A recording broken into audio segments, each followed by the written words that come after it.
రామారావు గారు, పంచమూర్తి అనురాధ గారు, తిరుమల నాయుడు గారు, లక్ష్మణరావు గారు, భీమిరెడ్డి, రాంభూపాల్ రెడ్డి గారు, ఈ వెంకటేశ్వర గారు అడిగిన గౌరవ సభ్యులు అడిగిన దానికి లేవనెత్తిన అంశాలన్నిటికీ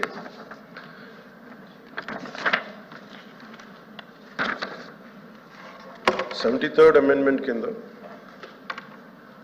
almost article 243 under part 9 constitution ప్రకారం పంచాయతీ వ్యవస్థకి ఇట్స్ కాన్స్టిట్యూషనల్ ఇది ఉంది. ఖచ్చితంగా దానికి నిధులు స్వయం ప్రతిపత్తి ఉండాలి. దానికి కేంద్రం నుంచి రాష్ట్రానికి నిధులు వస్తున్నాయి.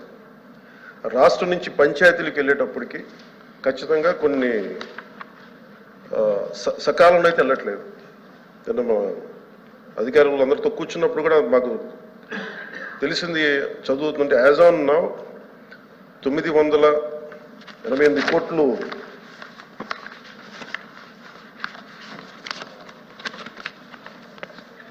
యాజ్ ఆన్ నౌ 998 కోట్లు మార్చి నెలకి ఇంకా విడుదల కావాల్సింది అధ్యక్ష. ఇప్పటిదాకా రాలేదు.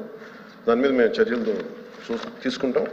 ఎలా రావాలని ఒకసారి అందరితో కూర్చొని దాని మీద డిస్కస్ చేసి క్లారిటీ ఇస్తాం భవిష్యత్తులో.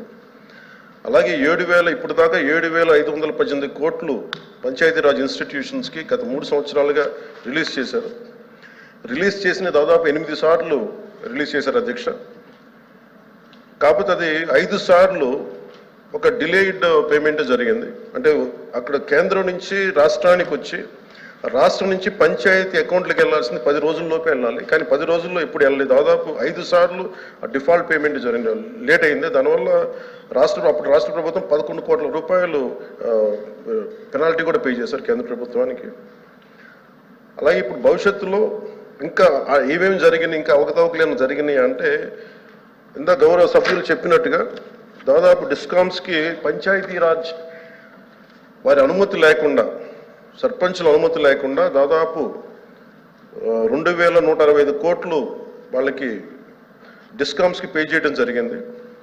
దాని మీద కేంద్ర పంచాయతీరాజ్ కమిషన్ సంబంధించిన డిపార్ట్మెంట్ ఇండియా వాళ్ళు వచ్చి వాళ్ళు అడిగారు అధ్యక్ష. అడిగితే 5 పంచాయతీలతోటి వాళ్ళు తీసుకున్నారు. దాని మీద మొత్తం జరిగిన తర్వాత వాళ్ళు ఒకటే చెప్పారు, దీంట్లో కొన్ని అవకతవకలు 6 అంశాలు లేవనెత్తారు అధ్యక్ష.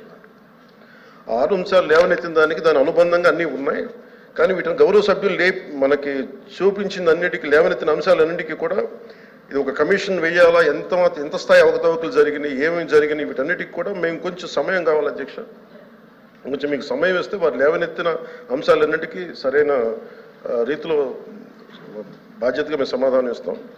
అలాగే గౌరవ సభ్యులు చెప్పింది సచివాలయంలో సర్పంచులకి స్థానం లేదు అక్కడ గ్రామ సచివాలయాల్లో.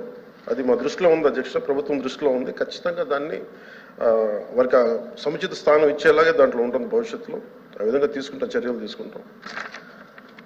అలాగే ఒక్కటైతే క్లారిటీ ఉంది అధ్యక్ష, అంటే మేము స్పష్టంగా చెప్పగలను గౌరవ సభ్యులందరికీ, కేంద్ర ప్రభుత్వం నుంచి నిధులు చాలా సవ్యంగా అందినాయి అధ్యక్ష.